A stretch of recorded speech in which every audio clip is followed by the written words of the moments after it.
பொதுவாவே எல்லாத்துக்கும் ஒரு நோயின் விளைவாக எந்த வலிகளாக இருந்தாலும், எந்த கஷ்டங்களா இருந்தாலும், எந்த துன்பங்கள் என்ன ஏற்பட்டாலும் நம்ம என்ன பண்ணுவோம் அப்டின்னா, எதையோ ஒண்ணு செய்வோம்.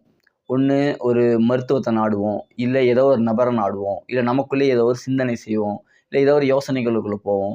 அந்த மாரி நேரங்கள்ல நமக்கு ரொம்ப உச்சகட்டமா வந்து நம்மளால ஒண்ணுமே பண்ண முடியாது. அப்ப நம்ம என்ன பண்ணலாம் அப்டின்னா, இந்த ஸ்க்ரீன்ல தெரியக்கூடிய இந்த வாசகத்த நம்ம படிப்பதன் மூலியமா நமக்கு வந்து குறைய ஆரம்பிக்கும். நோய்களிலிருந்து அதாவது நிச்சயமாக நோய்களிலிருந்து இறந்ததை மீள வைக்கும் ஆற்றலுடையவன் இறைவன் அப்படிங்கிறத நீங்க சொன்னீங்கன்னு சொன்னா, கண்டிப்பா உங்களுடைய துன்பங்கள் எல்லாமே குறைய ஆரம்பிக்கும். பொதுவே நோய் அப்படிங்கிறது நம்ம கண்களுக்கு தெரியாது. அந்த நோய் அப்படிங்கிறது எங்கேயோ இருக்கு. அந்த நோயுடைய விளைவு தான் நம்ம வலியாகவும், காய்ச்சலாகவும், சிரவலாகவும் சலிச்சுட்டு இருக்கோம்.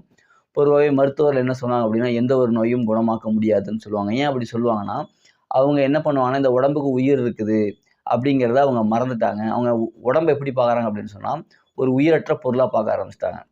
எப்படி ஒரு ஏதோ ஒரு பொருள் கெட்டு போச்சு அப்படின்னா, ஒண்ணு நம்ம தான் ரிப்பேர் பண்ணணும். இல்ல நம்ம தான் அந்த பொருள மாத்தணும் அப்படிங்கிற ஒரு நிலைப்பாடு இருக்கு. எப்ப மனிதனையும் இந்த உயிரற்ற பொருள் மாரி பார்க்க ஆரம்பிச்சுட்டாங்களோ என்ன பண்றாங்கன்னு சொன்னா, இது தன்னைத்தானே சரி செஞ்சுக்கும். இதுக்கு உயிர் இருக்கு. அந்த உயிர் என்ன பண்ணும் புதுசாவே மாத்திரும் அப்படிங்கிறது இல்லாம என்ன பண்றாங்கன்னா, அவங்க அதனால தான் அவங்களால குணப்படுத்த முடியாது அப்படிங்கிறாங்க. இப்ப யார் யாருக்கு உடம்புகள்ல வேதனைகள் இருக்கோ, என்ன பண்ணுங்கன்னு சொன்னா, இந்த மாரி நீங்க மேற்கண்ட வாசகத்த படிப்பதன் மூலியமா என்ன ஆகும்னா, உங்களுக்கு குறைய ஆரம்பிக்கும். இது எல்லாமே நோய்களை குணமாக்கும் குர்ஆன் வசனங்கள் அப்படிங்கிற புத்தகத்துல நான் சொல்லிட்டு இருக்கேன். இதுல எல்லாமே என்னன்னு சொன்னா வந்துட்டு உங்களுக்கு நோய்களிலிருந்து குணமாகக்கூடிய இந்த மாரி வசனங்கள் சொல்லுவதன் மூலம் குணமாகும் அப்படின்னு அந்த புத்தகத்துல குறிப்பிடப்பட்டிருக்கு. இப்ப யார் யாரெல்லாம் உடம்புகள் வலிகள்ல கஷ்டப்படுறீங்களோ, கண்டிப்பா உடம்புக்கு வந்து உயிர் இருக்கு. அந்த உயிர செஞ்சக்கூடிய ஆற்றல் அந்த இறைவன் அந்த உடம்புக்கு குடுத்திருக்கான். நம்ம நம்ம வாழ்க்கையில ஏதோ ஒரு விஷயங்கள் தவறுது அப்படின்னு சொன்னா நம்ம என்ன பண்ணோம்னா, அதுவே சரியாயிரும்னு நெனைக்கிறோம். அதேபோல நம்முடைய உடம்புலயும் ஒரு பிரச்சனை வரும்போது, அது தன்னைத்தானே சரி செஞ்சுக்கும். நம்ம எப்படி வாழ்க்கை அப்படிங்கிறது நம்ம நம்புறோமோ, எதிர்காலம் நல்லாகும்னு நம்புறோமோ, அதேபோல நம்ம உடம்பும் அதே போல தான். நம்ம என்ன தவறுகிறோம் அப்படின்னு சொன்னா, நம்ம வந்து நம்ம வாழ்க்கையில எல்லாமே சரியாகும் அப்படின்னு நம்ம நம்பிக்கை வைக்கிறோம்.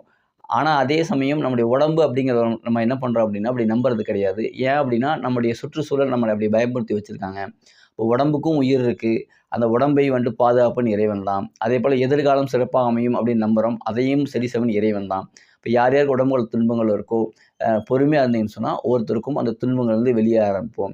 அப்ப என்னன்னு சொன்னா, இந்த மாரி வசனங்கள் கூறும்போது நமக்கு என்ன ஆகும்னு சொன்னா வந்துட்டு, அந்த நம்பிக்கை, அந்த இறை நம்பிக்கை அதிகமாகும் பொழுது, அப்போ உயிராற்றல் அதிகமாகும். எப்போ உயிராற்றல் அதிகமாகுதோ, அந்த பாதிக்கப்பட்ட பகுதிக்கு அந்த நோய்ங்கிறது நம்ம கண்ணுக்கு தெரியாது. நோயுடைய விளைவு தான் நமக்கு கண்ணுக்கு தெரியுது. அப்ப என்னன்னா, நம்ம இறை நம்பிக்கை அதிகமாகும்போது, நம்ம உயிரோட்டம் அதிகமாகும். உயிரோட்டத்தின் அடிப்படையில ரத்த ஓட்டம் இருக்கு. எப்ப அந்த பகுதிகள்ல என்ன ஆகும்னு சொன்னா, உங்களுடைய உயிரோட்டம் அதிகமாக்கப்படுதோ, என்னன்னு சொன்னா நல்லது அதிகமாகும்போது கெட்டது கண்டிப்பாக குறையும். உங்களுடைய நோயுடைய துன்பங்கள் படிப்படியாக குறைய ஆரம்பிக்கும். இதை செஞ்சு பாருங்க. நன்றி.